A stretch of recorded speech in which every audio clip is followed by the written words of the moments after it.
I'm Mike Koelzer. Growing up in my family's pharmacy, the moments that stuck were the business conversations with my dad. This podcast continues those conversations. No scripts, no fluff, just honest insights into the business of pharmacy. I'll be here each week. I hope you'll join me.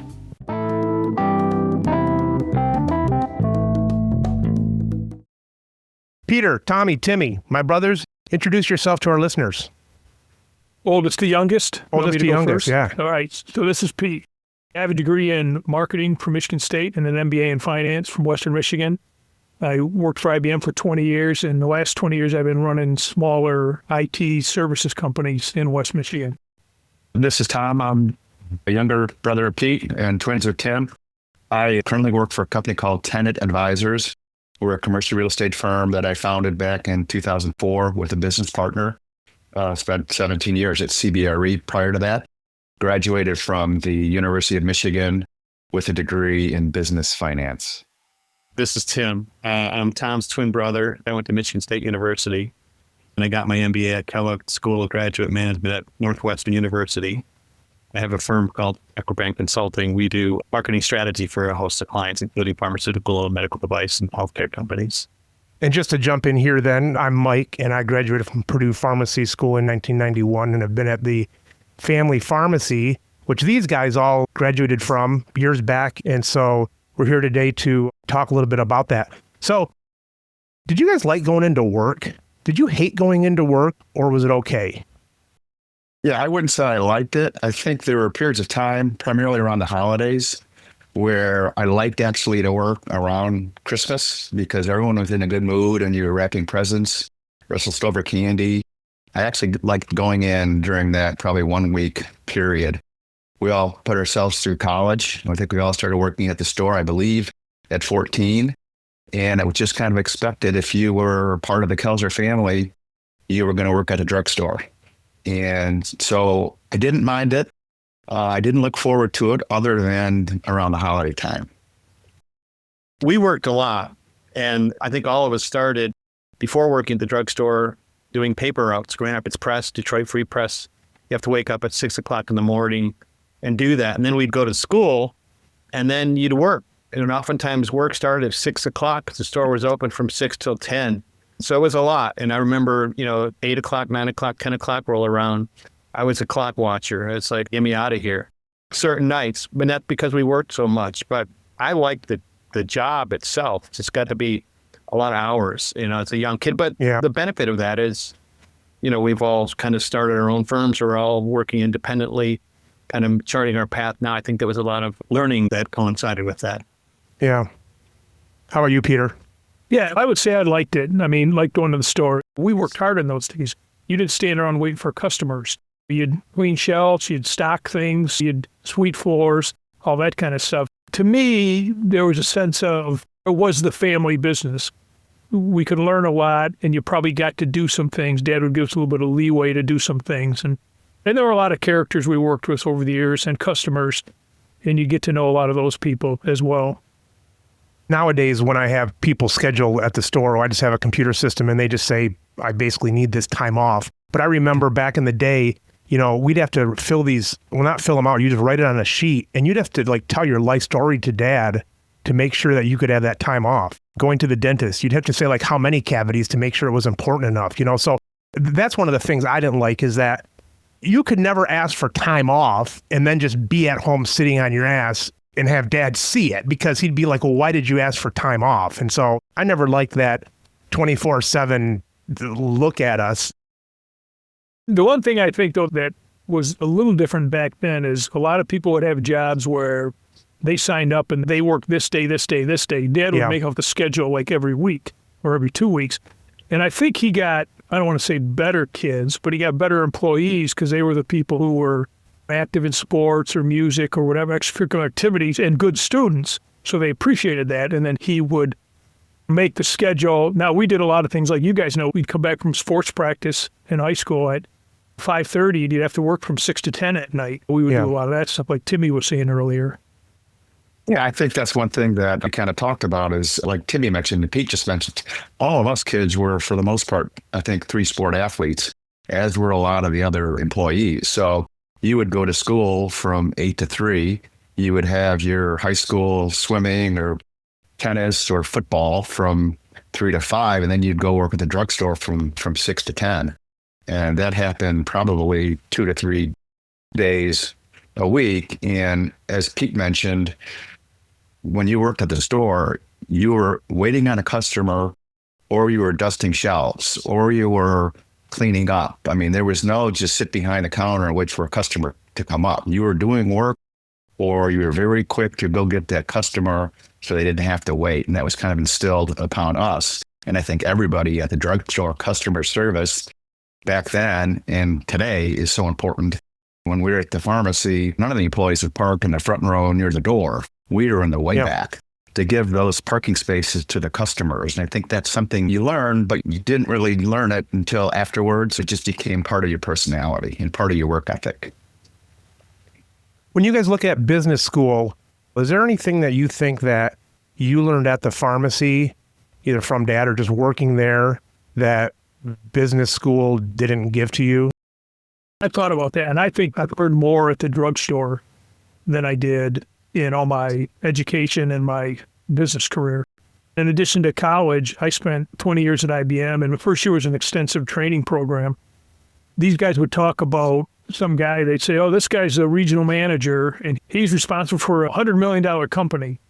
And I'm saying, that's kind of equivalent to me running the candy section at the drugstore. It was the same issues, the same things to think about. We got to do procurement and restocking and advertising and pricing and getting along with people. I really think I learned more, like Tommy said, how to be a business person and how to be in a service organization than I did in any of my other jobs or career. When Peter talks about that, it makes me think about you guys on your resume. You'd put what? Like we had a postal station, and sometimes someone would get their medicine when they went to Ontario or something. And now all of a sudden, Timmy's like international shipping manager. No, or that was like Tommy. That, right? That was Tommy. Dad got a kick out of Tommy's. He saw his resume that he put together for senior year in college to get a real job, and he put light bookkeeping, which I think was counting the till. And Dad got a kick out of the light bookkeeping and international relations if he would spend some time at the post office. All those things, you joke about it now, but you did learn about how to run a business, how to start a business. I think the thing that probably more important was less that than more about just instilled in us, the work ethic. There aren't many kids today that do that, where they go to school, they have practice, they work until 10 o'clock at night. And I think that was, you talk about what lessons learned. I think of the culture, they never talked about culture, but I think it was a culture of customer first, working hard, serving the customer, always finding something to do, certainly instilled a sense of entrepreneurialism, finding something to do so you could add value. So those are the things that I learned that, I also experienced later in my career in consulting. Dad thought that was the funniest thing when he saw my resume coming out as a senior at the University of Michigan Business School. I think I had 7 or 8 different departments. I was head of customer service. I was head of inventory. I was a director of finance. I was the head of scheduling and repair and maintenance. So I had a lot of hats. Well, kidding aside, it is a business where just the different areas that you do touch, all those things truly you did touch. You get a little bit of a taste of it, where a lot of these companies now you go into it and you're just like focused in one thing. So we did get a little bit of a taste, jokingly, but all those things we did touch a little bit. Yeah, well, you did. And even the kind of breakthrough thinking back then, I mean, this is the early 80s, Dad was doing, pharmacy delivery. And now that's a thing, with an apps and everything. Yeah. But that mindset of, here's a customer need, how do I fill it? How do we think about this creatively, come up with a new service? So there's a lot of innovations and thought and customer service that you just picked up. And you can distill them down into life lessons or business lessons into their functional areas. And Dad kind of innately didn't really have training. He just kind of picked it up. And I think that's the way the store was successful. You see some of these companies now, they get like $1 billion for a new delivery app or something like that. And you're like, all 4 of us could have said, that's not going to work. As a 16-year-old, we know that doesn't work. You're not going to be able to do this or that. So we truly did have a lot of good experience there.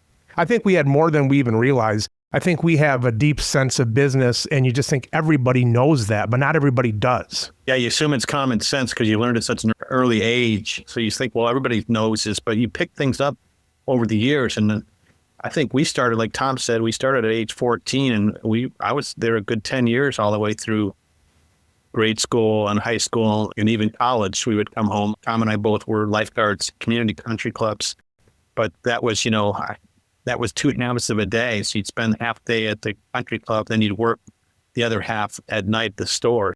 But yeah, you learn those lessons and you just kind of assume everybody else has them, but they don't. And so I feel very blessed to have that opportunity to learn such an early age. Yeah, just to kind of piggyback on that, we did have 2 jobs. We would be a lifeguard at Kent Country Club or Blythefield, and then you would go to the store. And I remember Dad would come home in the evening or in the afternoon and you'd be resting. You'd be like, lying on the couch, maybe watching TV, and Dad would start laughing. I said, yeah, I just got done with work. He said, work? He said, you're a lifeguard. You sit in the sun for 4 hours and now you get a rest? Whenever I'd go to Kent, because I worked at Kent Country Club after you guys, you're like 4 years older than I am, so I worked 4 years after you did. But Dad would always say, you have an important job there. And I'd be like, yeah. And then I remember back in the day, like 3 of us guards, we'd sit with our back up against the wall where the shade was. We couldn't even see the bottom of the pool. And you're just hoping that at the end of the day, you walk over and no one's on the bottom. I did a crap job, and Dad had the wherewithal to, he don't warn me about too many things, but that thing he did, I didn't listen to him. But he said it. So I started at the store when I was in 8th grade, and my job was I would mop floors Friday night. We'd mop floors once a week, and I went in at 9 o'clock at night, stocked shelves, cleaned them, and then we mopped from 10 to 11. That's how I got started. I made $1.40 an hour, I remember, and I thought it was great. This was my way in. I think it's probably different times. But I think the drugstore was seen as a good place to work. Yeah. Dad ran a good business. He was sharp in that way. I don't know if kids have that same opportunity now where you have a business owned by an entrepreneur or a sole proprietor and you get to work there for the guy who owns it. Yeah. That's a lot different than if you're working at McDonald's, following the process on how they do something, or you're at a big company. It's just a whole different culture. When I went to work for IBM, I didn't have that same, I didn't care as much about it. And I think it's different when, for me, working for the family business, even though we didn't own part of the company, you felt like you were an owner, and it was a little bit different. So if some other kid was goofing off, you'd kind of think, why are you doing that? This is how you're supposed to do things. Timmy, tell that story about when, didn't Dad because it's a stressful place. And sometimes I didn't even like working with people when it's stressful there. And it's not as busy now, not as stressful, but sometimes I'd say things, I'm like, well, that's not really me. I guess it is me, but that stress brought that out. That time that you answered something wrong to Dad, you just said you said yeah instead of yes or something like that, and Dad kind of got on you. But that's the nature of the busy store. Yeah, it was late at night and Dad said something to me and I said right. And he got upset because I didn't say yes. I said right, and he took offense to it. That was part of the issue is, you'd have Dad at home and then Dad as your boss at work. And, but yeah, Dad, he was pretty strict. He was pretty strict too, both at home and at the office. And I said right instead of yes. And he didn't like that for whatever reason. Yeah. The other thing too is he had between his 2 other pharmacists who had been there with him a long time, there's a lot of consistency of the way to do things and how you act, and if you want to call it the culture. It was a nice thing where he had other people he could trust to do the right things when he wasn't there. And speaking of that, I remember one of the pharmacists would sort of decide who she wanted to be friends with and things like that. I remember Dad saying, look, you're on a stage, and literally we're 6 inches off the ground. But he would say, you're on a stage and you act the part regardless of how you feel for a customer.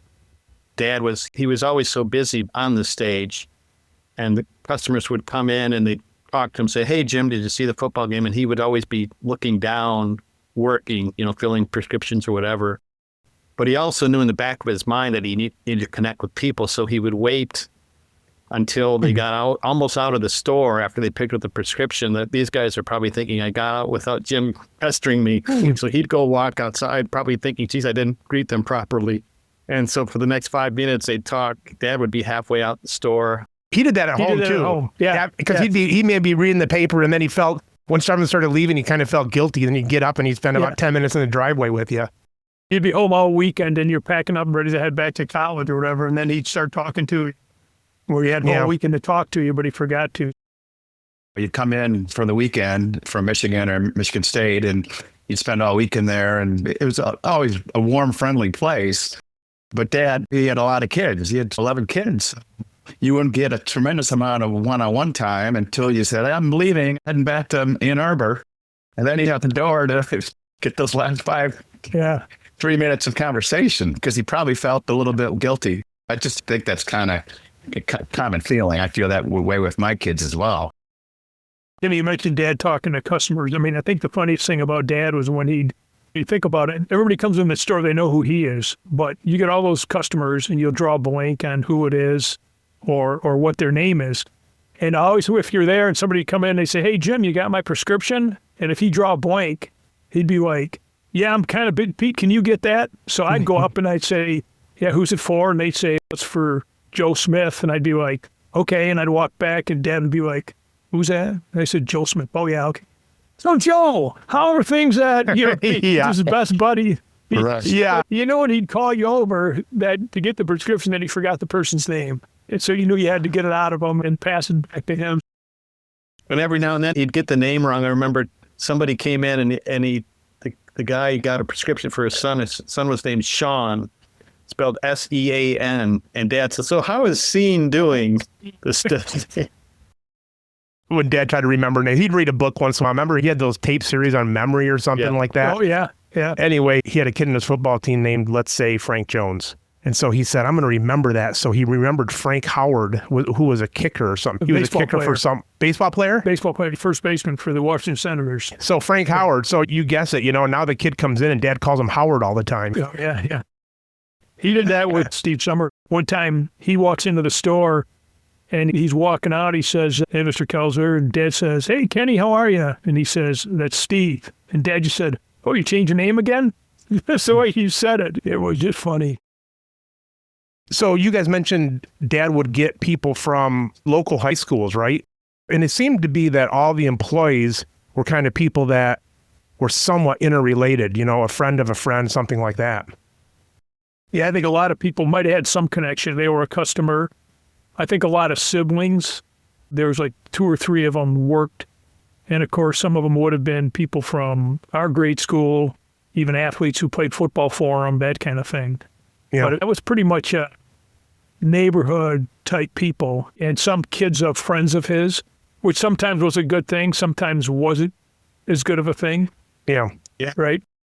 There were 2 specific instances where there was, at least 2 that I know of, where there was kids of Dad's friends or neighborhood kids, and they embezzled, money or, whatever, money orders or whatever it might have been. So like you said, Pete, good and bad, you know who the parents are, but you don't always know who the kids are. And there were a couple times when the kids that were hired took money from the store.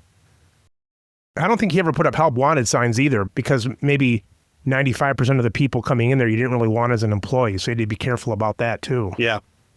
On the other hand, I think Dad did a really good job in watching out for certain people and trying to help people, whether it be a relative or the daughter or son of a friend that maybe not on the straight and narrow path, maybe someone that came from a broken family. I think he always kind of looked out for those kids in every part of his life, whether that was coaching or the store or really wherever. He always knew those kids and their family life, and maybe it wasn't the best because maybe a father went absent or parents were divorced or other issues, and Dad saw that, didn't make an issue of it, but helped that person out as best he could.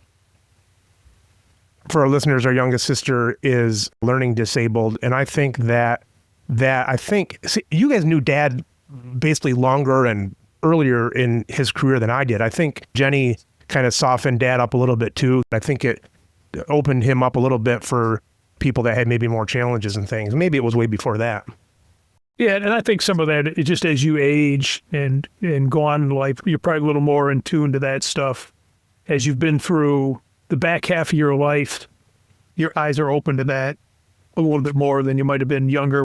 When you got a business and you got 12 kids, that's one thing. When you're older and all your kids are taken care of, you maybe change your perspective a little bit.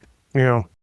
Yeah, Dad definitely mellowed over the years. I think that's right, Pete. It was experiencing things, whether good or bad. Things don't always go as planned, and you have the benefit of looking back, thinking back. And so I think it definitely softened his approach and his emotions over time. I remember 20 years ago or so, it was Mom and Dad's 50th anniversary, their wedding anniversary. This is a couple years before Dad died. So we had a nice dinner for them with friends and family. I got up with a tear in my eye and I said, when I was like 11 or something, the basketball went on top of our pop-up camper. And so I crawled up on the camper and basically the whole top collapsed. And I went up and told Dad, and he was like, hey, that's okay, that happens. And he bought a new canvas for it and things like that. Anyway, after this talk, you guys are on the hall, you're like, are you sure? That's not the Dad we knew, Yeah. Oh, yeah.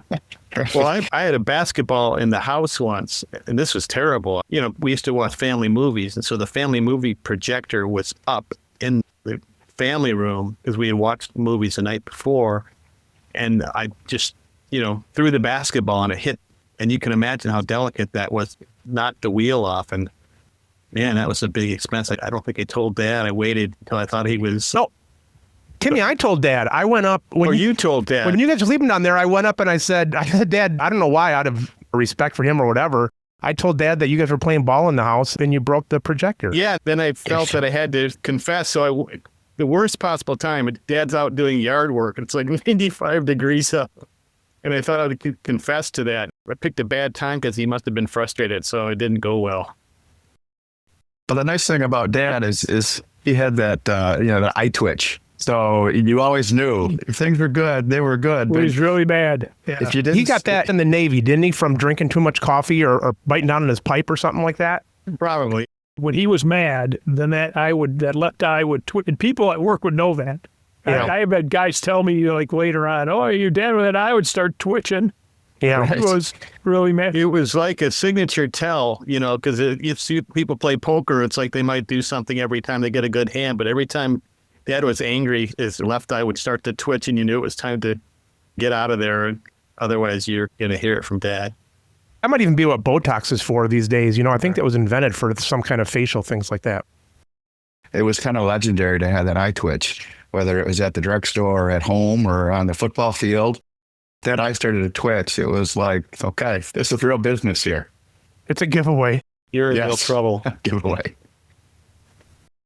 So Dad, how old was he? But he went from one pharmacy to like 4 pharmacies. He was kind of one of the, besides Walgreens, he was one of the first chains, sort of in town. Before I was in the picture, long before I was in the picture, I think he stopped those. And I always wonder how he felt about that. If he felt he was sort of like, who's the guy in It's a Wonderful Life? He felt like things got too small for him. I've always kind of wondered that.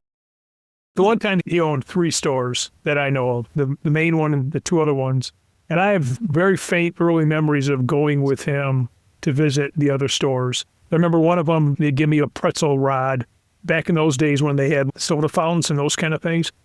So I remember one was on Union Street. I forget what the other one, but I remember going with Dad to make a visit at the stores. And what he always told me was they did okay, but not enough compared to the main store. Yeah. And he ended up being able to, he kind of bought him for the liquor license. Back in the day, that was something you could do. I don't know more beyond that, but I think back then he probably had visions of he's going to own a chain of stores. It's just you spread yourself too thin, and then you're relying. You think about it. He had these pharmacists he could trust who he knew ran his other store. Now you got somebody else who's managing the store, and you don't have that same kind of trust built up. Yeah, I think after that, then Pete, he had 3 stores at one point, moved down to 1. And then he opened the card shop. Was about 2 stores down. There was a hardware store between the drugstore and the card shop, Hallmark card shop. But he did that for a number of years.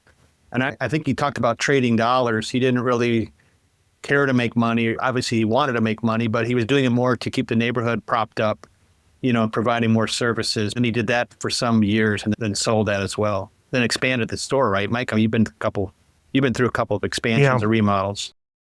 Well, he doubled the size of the store, the footprint, when he was like 65. I mean, I hope to be long gone by the time I'm that age. So he was well, enthused in it still later in life. Dad's working style, everybody said Dad was messy. At least we heard that from home. But I looked at some of his stuff. He had some good order because he had to collect rent from, I think, 8 different people. He had a couple duplexes and a 4-plex. Some of his stuff he was very organized on, but that wasn't the image that we got from him. The store was he always had piles of stuff there too, but he knew where stuff was. Well, I think he might have been organized but messy. Yeah. He knew where the important stuff was. He'd do that, but he wouldn't get any good housekeeping awards for helping out. No.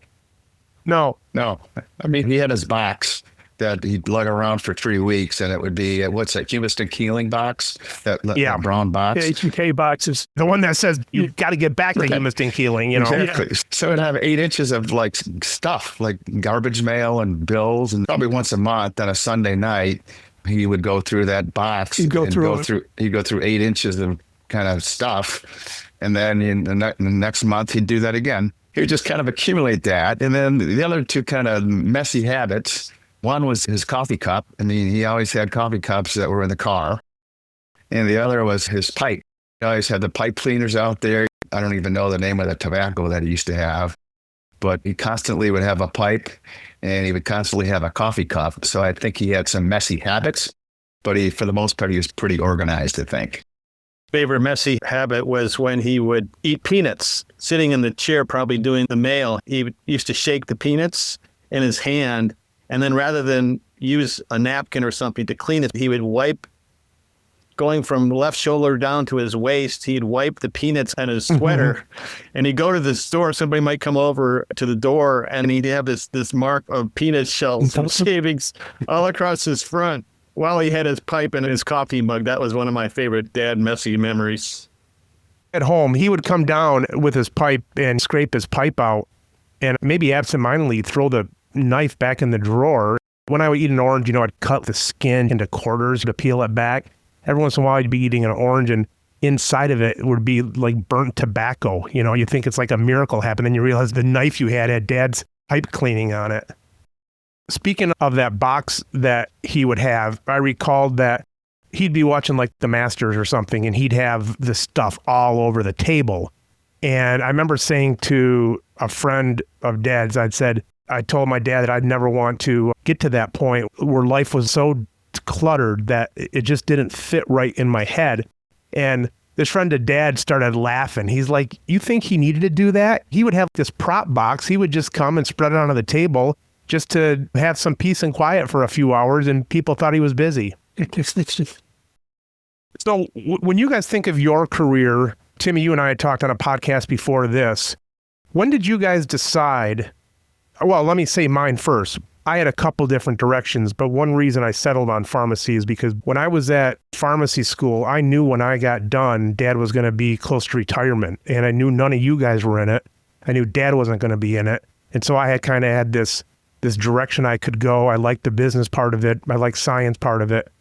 When you guys were making decisions of where you were going to go to college and things like that, you knew some people.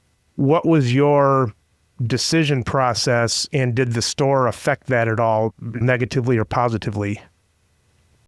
You hear a lot about helicopter parents these days, where the parents are all over their kids and trying to give them directions and do this and do that. And both Mom and Dad were maybe the other side of that. They gave us enough responsibility and enough ability to make your own decisions.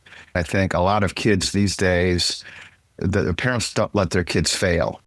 And I think that could be a challenge because they don't fail at 18 or at 22, they fail at 35.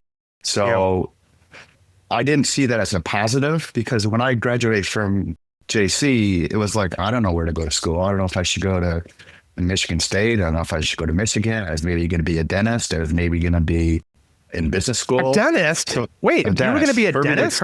What the hell? Tommy, you really thought about being a dentist? You really thought about that?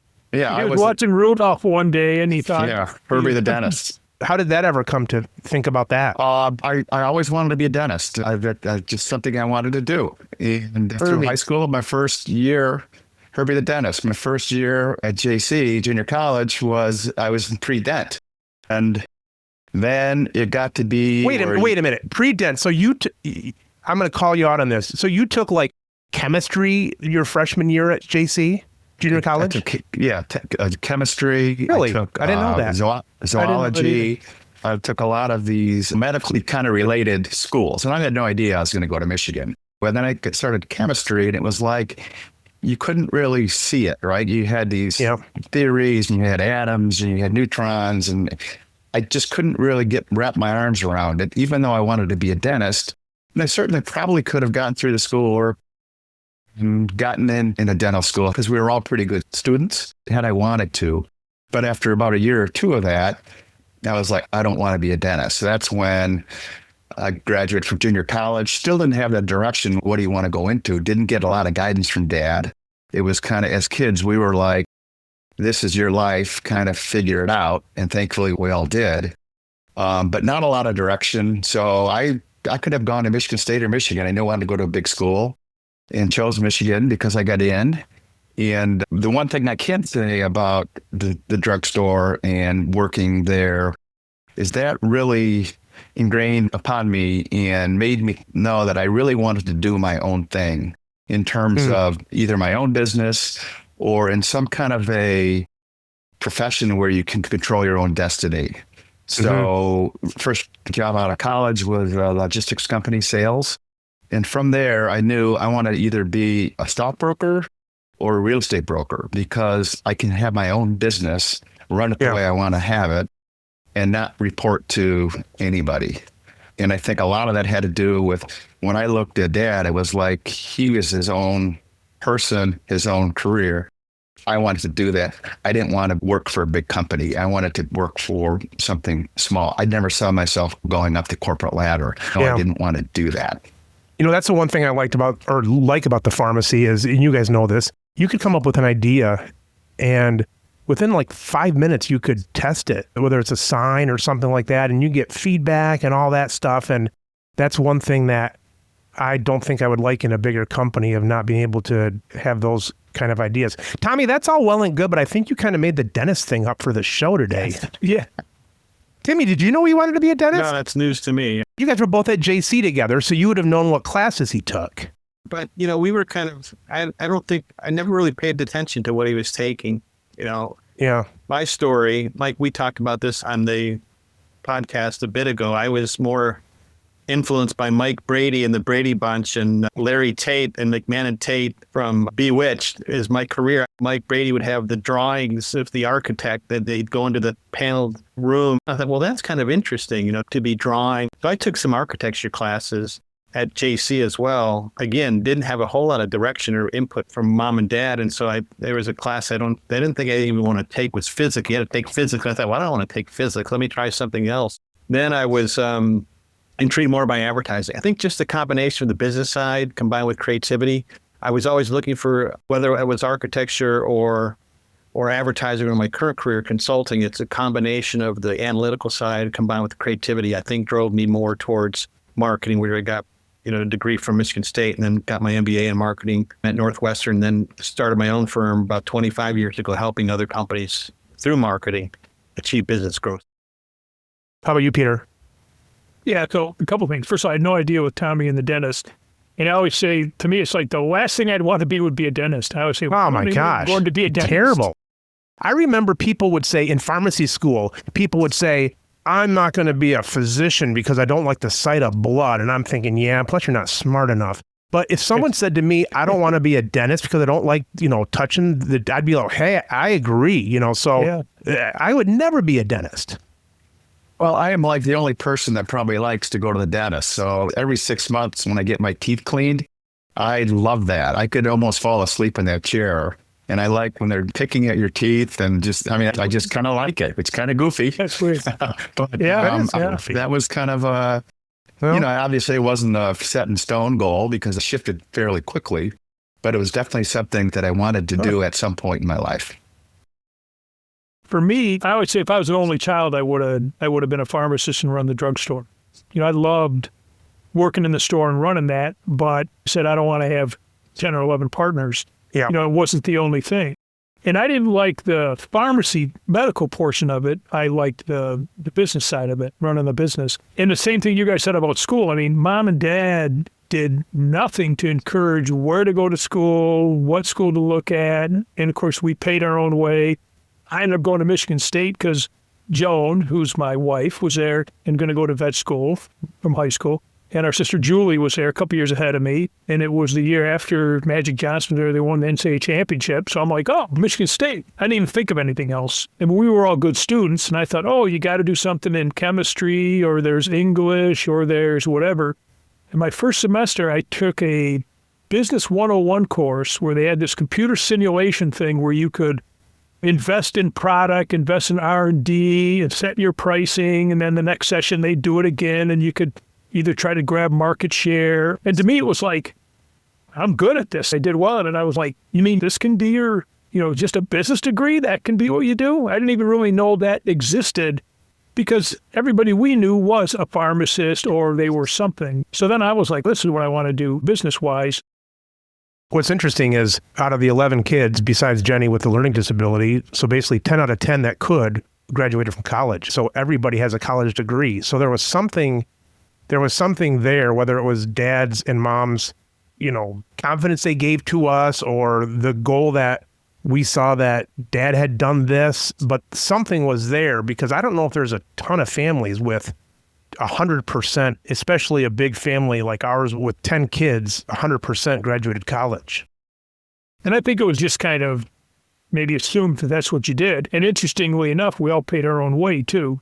It was different back then. I didn't. Dad gave me a full ride. Right. Timmy and Tommy, didn't Dad pay for all yours? Yeah, every year. In fact, he gave us a stipend. Screwed. Yeah. He gave us a little extra spending money too. Well, it was different day and age. It wasn't as expensive, and financial aid was probably better. In fact, I remember like Dad, when I was moved back to Grand Rapids and left IBM, and I'd call Dad to say, what do you think I should do? And he'd never tell you. Yeah. I was kind of looking for him to say, I would do this or I would do that. And I was kind of like, give me a hint. Dad was a smart guy, right? At least analyzing stuff. And he wouldn't do it. He would kind of make you, and I don't even know so much if it was by design, but he'd kind of make you think through it. I don't think he wanted to direct you in any certain way. Yeah, I agree. And I think you wonder if you had more direction. And I wonder that with my kids, how much is too much and how much is not enough. And I don't know if there's any right answer. But going back to the college thing and the 10 out of 10, it was kind of an expectation. There was never any question that you weren't going to go to college, and you knew you were going to pay for it yourself. All of us, I think, started working. I know Timmy and I, we used to deliver handbills to all the little houses around K Pharmacy, and I think we got a penny a handbill. We started probably at, 10 or 11 years old, delivered the handbills. We graduated to Detroit Free Press. The problem with that was you'd have to have the paper out every day by 7. And the worst part was you'd have to collect. So every month you'd have to collect. And your take-home pay for the month, getting up at 6:30, 6 o'clock, delivering the newspaper every day was, I think, $30 a month. And then that's when you kind of worked at the drugstore, starting at 14. You put a lot of hours in there. We all had part-time jobs, and a lot of us went to Grand Rapids Junior College, basically because it was the financial thing to do. You didn't have the money to go to a 4-year school. You stayed in Grand Rapids and you worked at the drugstore, and it worked out for everybody. Peter, didn't they get that free press from you? Wasn't that your route first? Yeah. You gave it up relatively early, if they remember having it, because you're only a year older than they are. I had it for 2.5 years, and you guys probably had it for like a year or so. It's like longer than that. Well, we had the Detroit Free Press while we had the Grand Rapids Press. Tom and I did there was a period of maybe 6 months, a year, where we were overlapping both morning and afternoon. So I did have the paper delivered before 7 a.m. So I'd go out at like 6:15. And you probably only had 30 customers, but they were spread out over, if you rode your bike on it, you probably went over a mile or more to do that. And I had it for over 2.5 years, and there was only 2 or 3, I know it's no more than 3 times where Dad ever got up to drive me or help me. So that's like rainstorms, 0 degrees, Some other parents, they would like take their kid, it's like they had the paper route. They drove them all the time. The dad would drive the kid around with his papers. And I never had that. I look back now and I think for how little I got, of course, today's day and age, I wouldn't let my 11-year-old kid hop on a bike at 6:15 in the morning and deliver newspapers. You wouldn't do it. That's why I still think, hey, look, I've worked hard and earned for what I've got. So you feel nobody really handed you anything. You feel good about that. What are those life lessons? Yeah, you only made $8 a week, but man, it taught you how to work hard. I never had a route, so there you go. I guess you can. He does podcasts and talks for a living. Yeah. Sit on my ass. You know, one thing my kids don't do with me that I love doing with Dad is these long talks. In fact, I even start the show by saying this show's kind of a memory of long talks with my dad. My kids just don't do it. Maybe it's the internet. Maybe they don't respect my opinion for that. I don't know. And maybe you guys didn't have those long talks with Dad. What do you think the difference is there? I think, Mike, that you had the long talks with Dad. Or you were the last son. A lot of the kids were already out of the house. I don't remember a lot of long talks. I remember, him around a lot. I mean, he was at every single sporting event, every swim meet, every football game, a lot of the baseball games. He was an umpire. He was a coach. He was around a lot, but I never really had any real deep conversations with him. And while I love and respected both Mom and Dad, I didn't have that daily conversation or the phone call. I mean, you see some parents, they'll have the daily phone call or the weekly phone call. I do think the one thing that kind of brought us all together was when Dad got sick the last couple of years of his life. He made it a special goal to bring people together, whether that was in Las Vegas or to go camping or whatever. And because of that, I don't know that I would ever be as close to all of you and sisters and cousins and nieces and nephews because of that time period, because there were a 2 or 3 year period where, okay, let's go into Grand Rapids. And that has continued for the last 25 to 30 years. And my kids now know their cousins better than we knew our cousins, and we got along great with all of our cousins. But you didn't know them like my kids know your kids. Pete and Timmy, what was our topic on? We were talking about, I guess, the long talks. First of all, Dad could talk if you got him going, right? Yeah. He could talk. I remember when the 4 of us shared the same bedroom, and I remember Dad would come down and he'd lay with you on your bed and you guys would talk. You'd call it, let's have our talk. You guys would talk about stuff. It's funny, listen back to him. Because, we were probably like 15 or 16 and you're 8 or 9, which is a big difference. But if I would be up at Empire and walk with him on the beach somewhere and you get him going, he's easy to talk to. He talked for hours. But when I was in college, I came home quite a bit from Michigan State to work on the weekends, whenever. But I think I talked to Dad on the phone once or twice. You just didn't do that. You didn't call long distance. Maybe occasionally you'd get a letter. And I think the technology, like even with our nieces and nephews, how like Tommy said, I think, when we got together as a family, when they were younger, like the waterfront, that really solidified. And then the camping trips. But now, because they can easily text, there's a whole subculture that we don't even know about, because they'll be saying, oh yeah, and my text with Kate and Megan, we were laughing about how Uncle Mike does things. Yeah, right. So we're being made fun of by our nieces and nephews more than we know. Timmy, what are your thoughts on Dad's talk? I didn't have a lot of, long talks with Dad. I mean, you had a question, you could ask him a question. It was almost like a wind-up toy, you'd wind up the question and Dad would talk for an hour, literally an hour, with one question. You got to be careful with your questions. We're driving up to northern Michigan. But, Dad was always there. He had a lot of perspective, a lot of good thoughts. I mean, Dad was, like to think he was rarely wrong. I just found it, you'd ask him something and he was kind of always right, but he almost always was right. But it's different now. My kids, I have an ongoing, like Tommy said, I have an ongoing chess game with my son. We play daily. We connect that way. We don't talk so much, but there's that connection that kind of transcends time and space. And that's just the way it is now. That's fascinating to me because I just figured that's what Dad did. I mean, I remember, and part of it was, as he was getting older and I was the last of the kids, he's kind of like we talked about how he would come out to the driveway. Well, in my case, I was like the last kid, so I got a lot of that conversation. Probably, I remember, hundreds of talks, it seems.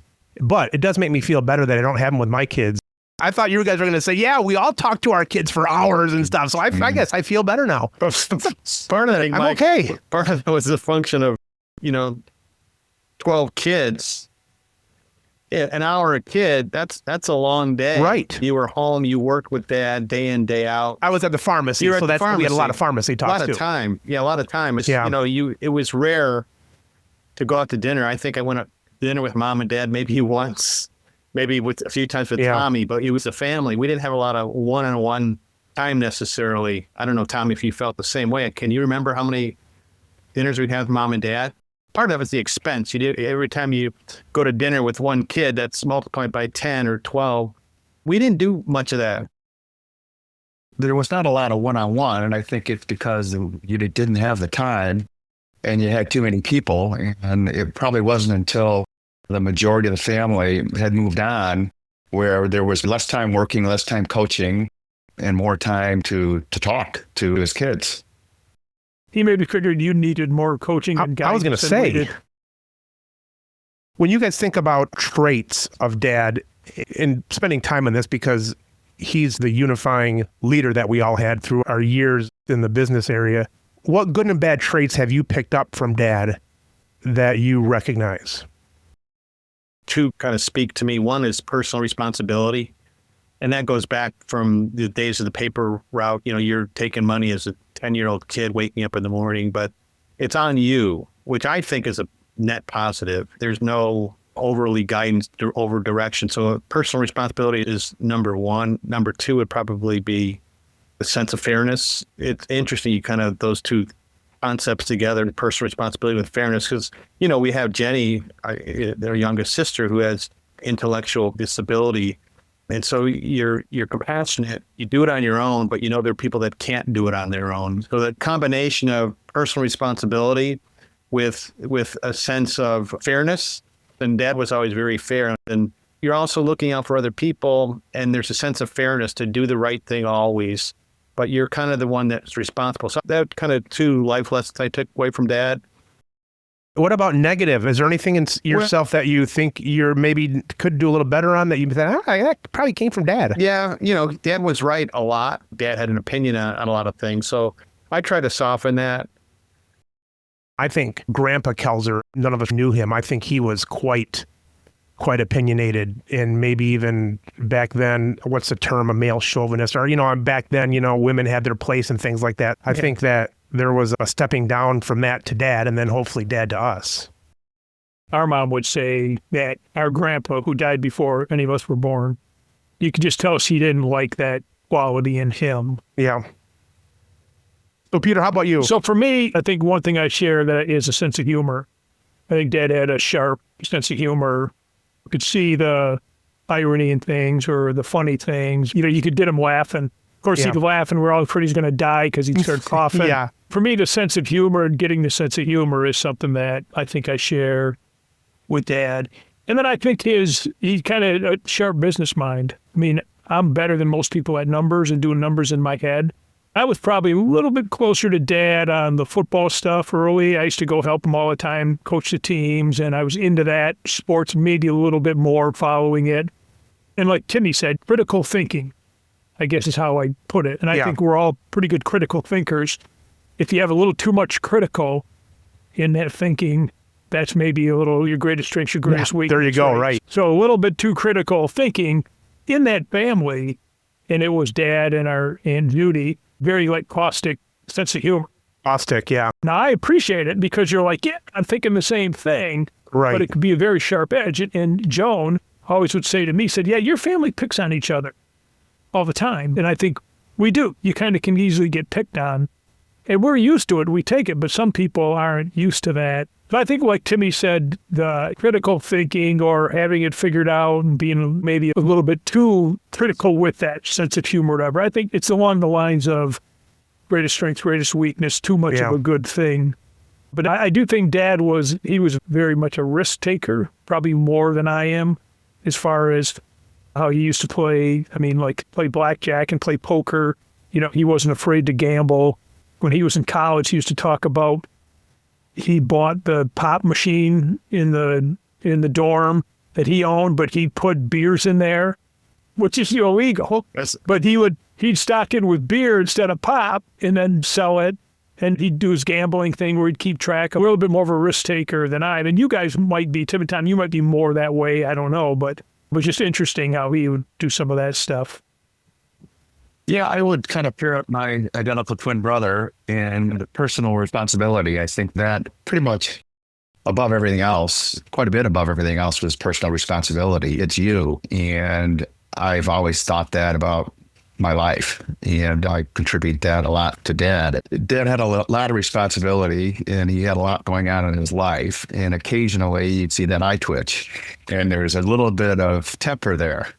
I think everyone can have a temper. You have to control that. I have found with my own kids, not many times, but I would say in their age 10 through age 20, a couple times you just lose your temper. Nothing physical, nothing life-changing, but a couple times I caught myself having that just a little too quick and just take a step back and breathe a little bit more. I usually think that temper, too, is usually you got something else on your mind. A lot of times you're pissed at something at work. Or I think that's the point. I think they have a lot of responsibility. Yeah, and, right. And it could be something completely different. But you bring that home from work, you bring that home from wherever, and that was an area that you joke about, but it wasn't fun. One thing about Dad, though, I mean, Mom had a shorter fuse, right? She wore it on her sleeve, and I'm probably a little bit more like Mom, and that I'll get angry quick, but then I'm done. Dad would bottle up, and then every once in a while he'd have his yellow legal pad, and there's listed like, here's 15 things that got to be done, and he like had enough, and you used to hate to see that yellow legal pad of you got to do this and do this and do that. So everybody has a different way, and I think it's like with our kids. I see things in my kids that I say, oh wow, that's great, they get that from me, and then you see things you think, oh man, I wish they didn't get that from me. We talked earlier about Dad's eye twitch. He was angry when that happened. You knew something might be coming, and he was a little fearful of that, to see the twitch because you knew there was something on the other side of that. And now I ask my kids, say, you guys ever afraid of me? They started laughing like, are you kidding me? Afraid of you? So we alluded to Mom, our dear mother who's passed on, a mother of 12 children. As we think about her relation, let's start with her relation with the drugstore, with how she felt about things, and then expand from there. I think Mom had her set of things with her 12 children and choir director and things like that. She never set foot in the pharmacy, figuratively. I mean, she wasn't involved at all with that. Yeah, I would agree with that. I don't think Mom had anything to do with the pharmacy and had no interest in it. She had her music and choir and all that. And from a business standpoint, I mean, a lot of times you'd have a spouse might be involved quite a bit or do the books or that. I don't think Mom did anything with the store.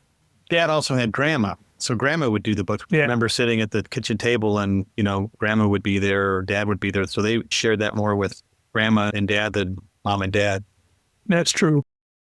I think they had a good marriage. I think they were both very busy people, and they were both focused on the family, number one. And then number two and number three was the store for Dad and coaching, tied in with the family. And then Mom was her extended sisters, and then her music as being the choir director. So I think they did as well as any parents can, and I think they did a great job. You're right. I think Mom, she was too busy with the family when you got 12 kids and all that kind of stuff, and the challenges with Jenny and all that. When you think about it, she'd run the family home life. She did a lot, and Dad would do his stuff. So it was kind of like divide and conquer on a few of those things. And just for our listeners, you hear us throwing out the number 12 and 11. We had a little infant brother that passed away at a couple months old. So that's where the discrepancy of the numbers come in. As you guys think about Dad's later years, not thinking about his sickness, but just his later years, How does that affect you in terms of retirement, your retirement age, your thoughts, what you want to do, what you and your spouse want to do? What thoughts do you have? I was surprised when Dad, before he got sick, actually kind of start stepping back a little bit from the drugstore. I thought that he was so into those relationships at the store and that he loved being there. And Mike, you would know better than I would if that was the case or wasn't the case. But it always seemed to me like he would work until the day he died just because that's what he wanted to do. That was somewhat of a surprise for me. The other thing I learned from Dad and from Mom is how important it is to establish roots. These families that uproot themselves and buy a house somewhere, I just would never do that because it's so important with the friends and family that I have already at age 62 or 3. It's more important to be with these people that I like and know as opposed to living somewhere warm for 3 or 4 months. I got you in retirement, packing up and going for a few months. Right. Exactly. Yeah, Mike, I don't know, how you view it because you were there with Dad. So many entrepreneurs have trouble stepping back. Maybe that's part of what Tommy was talking about. And it seemed from the outside that Dad was at least cognizant of that. That's always a struggle I know entrepreneurs have from one generation to the next. You probably have talked about this. From my perspective, my own personal plan is that we do consulting projects for firms to take fewer, larger projects and spend less time in the business and really working with the clients and the projects that we like. I have no intention of retiring at a certain age at any point in time. I'm just going to have more flexibility over time is kind of the ideal. I think my business is set up for that as well. Yeah, a lot of it depends on where you're set up in business. For me, I've been in a position where I'm not working to make money anymore. Even though I'm not working for free, I'll take it. But that's not the driving force. When I had my hip replaced, then I had this infection. I'm in the hospital for 5 nights. I kind of changed it was like, I'll invest in things, but I'm not going to waste time on things that aren't important to me. It's easy to be deferred gratification and always, well, work one more year, I'll do one more thing. But I agree with Timmy, and maybe Tommy feels the same way. I don't plan to ever retire. I may change what I do. I might not want to work this place anymore or that place and work more for myself or things that are rewarding. The reason why you work is different. And then the other thing is, this could all change. We're all one doctor's appointment for us or our spouses away from changing the plan completely. Yeah, with me personally, I look at the store and golly, 35 years I've been responsible for every minute that place is open. I'm responsible for it. So one thing Dad instilled in us, and thankfully the pharmacy did pretty well early on, is I'm pretty good with retirement. I'm 58 now. My youngest, I've got 10 kids, as you guys know, but 10 kids, the youngest is 14. I've got a couple at home. So I really want to get out of there about as soon as I can. I still blow through a lot of money with our home here in Grand Rapids, but eventually I want to move to the cottage 30 miles north, but I can't really do that while Drew and Abby are still in school. Once I do that, my costs drop, but I kind of want to get out as soon as I can. I don't dislike it, but I don't like that schedule. I don't like being responsible for that all the time. Yeah, I get that, Mike. Mike, I have a question. So obviously you've been at the pharmacy for 40 years and you have seen a lot of changes over probably the last 15 years, more than the first 25 years. How has it changed? How has it affected you and your family life and just your outlook? Well, the biggest thing is with these pharmacy benefit managers, they're about 95% of our business and you're kind of their employee. It's almost like they're your boss and you do what they say. And if you don't and you drop one, you lose 30% of your business basically overnight. So that's part of it, is that my business drive and ideas and things like that is kind of just like, well, that's part of the fun of the podcast here, because it's like new and doing something with my own ideas. But the store, you can only do so much when you've got that domination by those 3 payers. And there's a lot of listeners that are doing some cool stuff with cash-based and all this stuff, but kind of being an old fart, I'm just kind of riding the wave out. And there are very few independent pharmacies that are around, or I don't know what the numbers are, but I would think over the last 10 or 15 years, that has dropped significantly. How is K Pharmacy? How are you able to survive during that time period when most people didn't?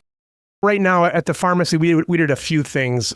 One of the biggest one was we stopped selling brand name drugs. And so we were losing probably $250,000 a year before I stopped a few years ago. So that's one of the things that saved us is we're just doing generic medicines. That's what really has kept us afloat. Right now, I make more money than a pharmacist would at any retail establishment. So I'm doing better than any pharmacist would. And that's probably it. I've kind of bought myself a nice job. We're open 9 to 5 now, Monday through Friday. I don't see our future really. If I sell, it's going to go to a group of, let's say, 3 or 4 pharmacists from Kalamazoo or somewhere that are young bucks that are trying to do this or that. I'll either sell and do that or just disband the business, sell the records to a chain, and then I've got the building to do something with that. As far as our survival, that's how we've survived, by not selling brand names. Most other family pharmacies that are still around, did they take a similar path or they're just not around anymore? Well, a lot of them aren't around. A lot of them break contract because the PBMs say you have to do 90-day supplies, but you lose like 10, 15% on those. So, you know, a medicine that's $1,000, you're going to lose $150. A lot of them go down to a 30-day supply, which is better reimbursement. They try to convince the customer to do that. There's some games that pharmacies have played. And Michigan's brutal. I don't think the listeners understand how brutal Michigan is. But if you played by the rules in Michigan and didn't do what we did or break the contracts, there's a good chance you'd be out of business. Part of the reason I've done the podcast is to stay in the game. I'm 300 shows deep and talk to distinguished people like yourselves. And so that's been cool to stay in the game that way. And then I've got other things with my hobbies, piano playing and different things like that.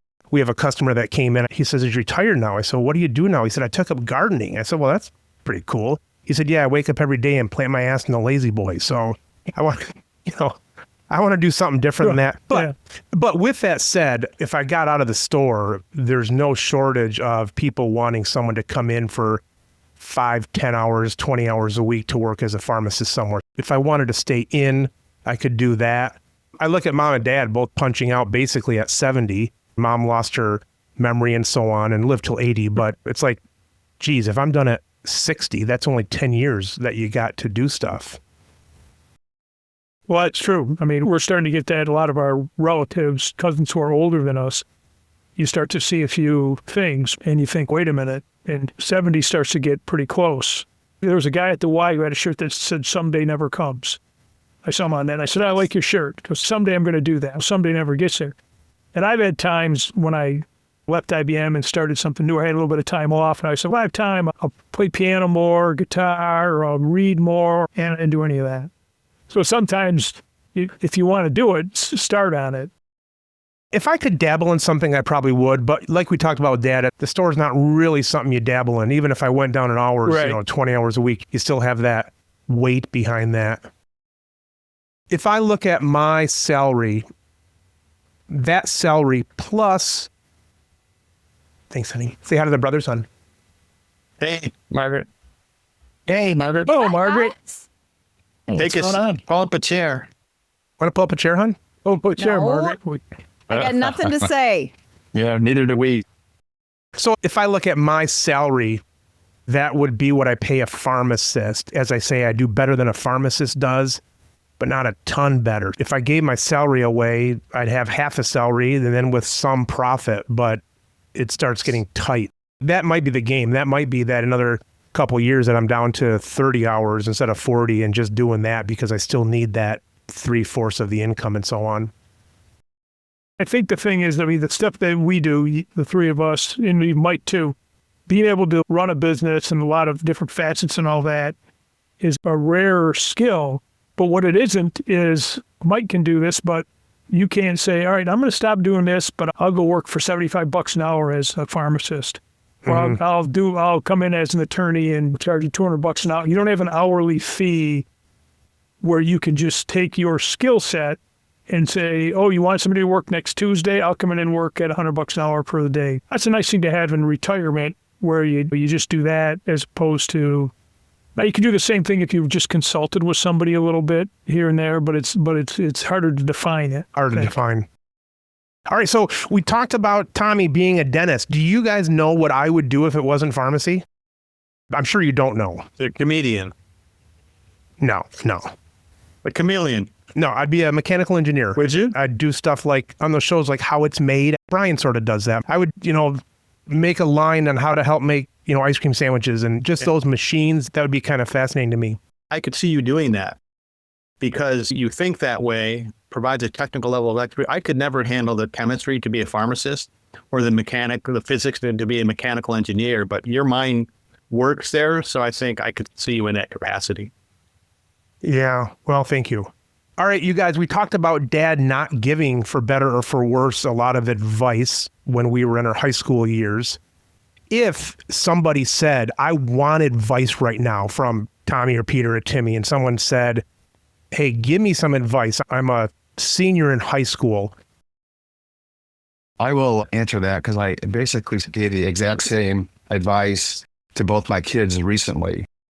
And it's more about life choices. We have all been fortunate that we picked the right spouse. I think that the number one decision we all have as people is, who do you marry? Because that person that you marry is more important than anything as it relates to how does the rest of your life look. So this doesn't have really anything to do with business. It's really more about don't rush into something and make sure it's the right person, because that is more important than any other decision that you will make. Seems like Julie didn't know that advice. So, no, I'm just kidding. What did Julie say about that? Yeah, exactly. I'm glad that wasn't her goal. Timmy or Peter? Just a couple of thoughts. Number one is work really hard when you're young. That has a tendency to open doors later. So, if you can go on and get an advanced degree or just be the guy that's there out hustling everybody, and because it doesn't last forever, but it sets you up for success later on. And also, it's not really about so many people say if you kind of find your passion, but I think it's more find something that you're really good at that people want from you, and then your passion will kind of develop from that. You can veer off where you're heading like slightly and find a lot more happiness in one area versus the other. So that would be my couple of thoughts. I think your spouse is a big one. I would think it's like understanding what your purpose is and then make that be your priority. What's most important to you when you look back? And it's different for everybody. What's your purpose or your passion? And then stick to that. It'll sound a little bit motherhood and apple pie maybe, but I would agree with that. If you got the right spouse and you have balance in your family life, the rest of it will kind of take care of itself. And you got to know what success is to you. Yeah. Because someone else, you think, oh, they're successful, but everybody has a different version of what success is. What would you say, Mike? Mine, I don't know. I just ask the questions around here. Let's see, what would my advice be? It would be set goals, set daily goals, and compare those goals to yourself instead of anybody else. Try to improve each day, something like that. Don't compare yourself to anybody else. Compare yourself to yourself day to day and try to improve every day. Something along those lines. Yeah, that's good. Well, golly, Pete, Tim, Tom, thanks for joining us today. Next time we're going to do this will be around the campfire in July. Thanks, Mike. Really enjoyed it. Yeah, this was great, Mike. This was great, thanks, Mike. Mike. Really enjoyed it. All right, great job, guys. Talk to you soon.